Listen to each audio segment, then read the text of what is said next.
I don't apologize for certain preoccupations, subjects that have interested me deeply, and in many cases since I was a boy. And that's certainly true of World War II. And I think World War II is so compelling to us. And just consider this. Every month, several titles are published on World War II. And that has been true ever since World War II. So ever since World War II, there have not just been a couple, there have been several, sometimes many books published on World War II every month since the war itself ended. That tells you something about its significance. It's significant in my life. I wasn't alive during World War II. My parents were, my grandparents were. I had an uncle who was a Mustang fighter pilot there in the war to liberate Europe. And I had so many other relatives who were part of the war. The war greatly impacted every American life. And when I grew up around a lot of men who were veterans of World War II. Every one of them seemed to have an incredible story to tell. I will tell you that my life experienced just a remarkable moment when my Sunday school teacher, when I was a 7th grade boy, took an object to our class. And, you know, teaching 7th grade boys is, by any measure, not the easiest thing to do in the world. But he certainly had our attention when he told us the story of what it meant to be a Nazi prisoner of war during World War II. I was surrounded by those stories. I always wanted to know more. I wanted to know how to connect the dots. And so you do that sometimes by reading big, authoritative, big tapestry histories of World War II. You do that knowing that it was the largest world war in terms of its reach of human history. And you understand there are two theaters, the European theater, which has received most of the attention. The Allied effort against Nazi Germany has received most of the attention. The Allied effort against Imperial Japan, less attention, but also some giant figures. One of those figures was Douglas MacArthur. And from the very beginning, there were people who loved Douglas MacArthur and people who hated him. And there are historians who like him and historians who don't like him. But an incredible amount of attention has been given to Douglas MacArthur. And, you can understand why. He lived one of those giant lives on the cloth of world history, and especially the history of the 20th century, and especially World War II, but frankly, also before and also after. But that means sometimes other lives are eclipsed. And that's why I appreciate this book. Jonathan Horn's book, The Fate of the Generals, MacArthur, Wainwright, and the Epic Battle for the Philippines. The battle to liberate the Philippines was a massive, massive story of World War II. It's a bigger story, I think, than most Americans who know something about World War II understand. And just about everyone who's interested in World War II and understands that context, you know that it was Douglas MacArthur who famously said, "I shall return," meaning to the Philippines. He had left it to General Jonathan Wainwright to hold the Philippines.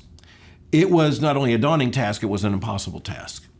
And so it fell to Wainwright to basically surrender to the Japanese, and one of the highest ranking American general officers ever to be a prisoner of war. A horrifying story. By the time the war was over, by the time the Philippines were liberated, Wainwright was an emaciated man. He looked like a skeleton with skin. And he had to deal with the fact that Douglas MacArthur really poured out his wrath on Jonathan Wainwright and frankly, his condescension. And so, it was MacArthur who, in one sense, lived on free to fight another day. It was Wainwright who had to take the experience of being a POW to the forces of Imperial Japan, horrifyingly enough. When the Philippines were liberated, when Wainwright was liberated, MacArthur was kind in what he said, but it continued to be a very difficult dynamic. In this book, you're going to see these two different men. And I want to tell you, I think you're going to like Jonathan Wainwright. Those who really, really admire Douglas MacArthur, you're going to have that admiration tested in this book. On the other hand, Jonathan Horn recognizes the greatness of MacArthur. It raises all kinds of interesting questions about men who make a difference, individuals who make a difference in world history. And every one of them is complicated. And those complications are also part of the story. Another way of trying to understand something as big as World War II is to look at a work that takes one unit, one front, one battle, one dimension of the war and takes us into the story of those who are involved with it. That's exactly what this book is. A Quiet Company of Dangerous Men, the Forgotten British Special Operations Soldiers of World War II. Shannon Monaghan is the author of this book, and I think it's really interesting. We think of special forces, and they have existed ever since modern warfare has existed.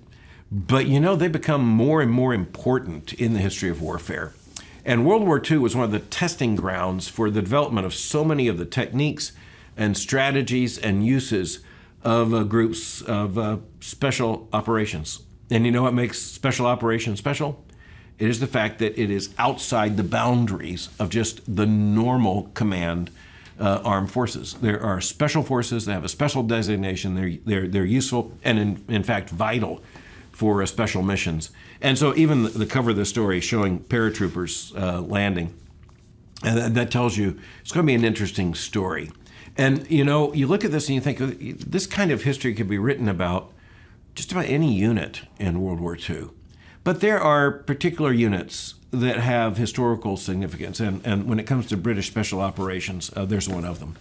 Okay, but when you're thinking about World War II, it's just impossible to ignore the fact they're just titanic personalities in terms of the political leaders and the military strategists. And so I just want to put you in at least the knowledge of two of these books. I read just about every one of them I can get my hands on. And as a student of leadership and a teacher in the area of leadership, an author in the area of leadership, military leadership is just one of those crucibles that's absolutely vital. And the varied personalities of World War II, particularly the leaders of the nations, on both sides. So you think of Adolf Hitler and Nazi Germany. You think of Joseph Stalin in the Soviet Union, Winston Churchill in Great Britain, Franklin Delano Roosevelt in the United States of America. Just to invoke those names is to mention some of the biggest names on the canvas of world history. And so every one of them was a personality, every one of them was a worldview, every one of them was an individual. That comes out in two books. This one is Tim Bouverie. The book is Allies at War, How the Struggles Between the Allied Powers Shaped the War and the World. So there you have Churchill and Roosevelt and Stalin there on the cover. Well, that just tells you all you need to do is see the picture of Roosevelt and Churchill and Stalin to know you're dealing with titanic personalities. And sometimes they were at odds with each other. And of course, how natural could that be when you think of the Soviet communist Joseph Stalin, the American president Franklin Roosevelt, the British Prime Minister Winston Churchill? Yeah, there were epic struggles behind the Allied victory and the Allied effort. A very good telling of the story. Similarly, you have this book by Phillips Payson O'Brien, The Strategist, Churchill, Stalin, Roosevelt, Mussolini, and Hitler, How War Made Them and How They Made War. By the way, a great subtitle.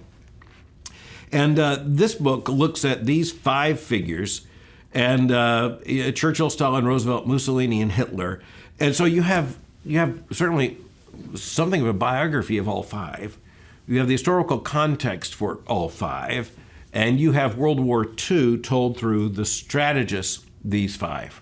And once again, a very interesting way of getting at history. This is not unprecedented. These two books, they follow in a sequence of other books that I've recommended in the past.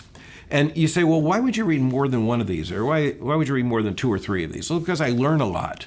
Because every one of the authors, the historians, the writers, finds different aspects of these titanic personalities and the events they made and the events that made them in a different way. And so maybe it says something about me, but I'll tell you, I'm fascinated by all of these. I found both of these books to be compelling reading. All right, while we're talking about strange preoccupations, I'll just tell you that I like to know about espionage and spycraft. It's been a fascination ever since I was a kid. Ever since the James Bond movies and ever since I first came to know anything about spycraft and espionage and that entire world, I'll admit, I've just been really interested. And also crime and the criminal underworld. When I was a teenager, the Godfather movies came out, or at least I was a teenager when the first came out. And, they reshaped the way Americans even thought about organized crime. And that's not an accident. It is because an awful lot of documentation of the story, the reality of organized crime came out just in the 1950s, but particularly in the 1960s. So that's why a lot of these epic stories emerged, and there's a fascination with them. But before turning to espionage, spycraft, and organized crime, I want to mention another book I found very interesting. This one is by Seda Stelzer. And the title is Churchill's American Network, Winston Churchill and the Forging of the Special Relationship.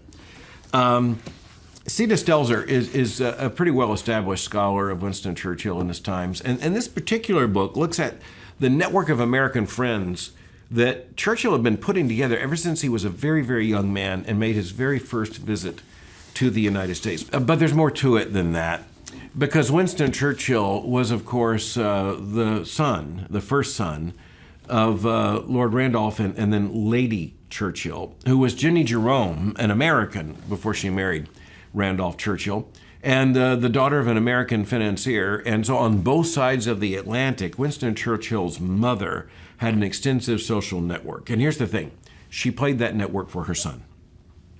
She was one of the best placed women in terms of the social context of Britain, having been the wife of Randolph Churchill, and therefore the wife of the second son of the Duke of Marlborough.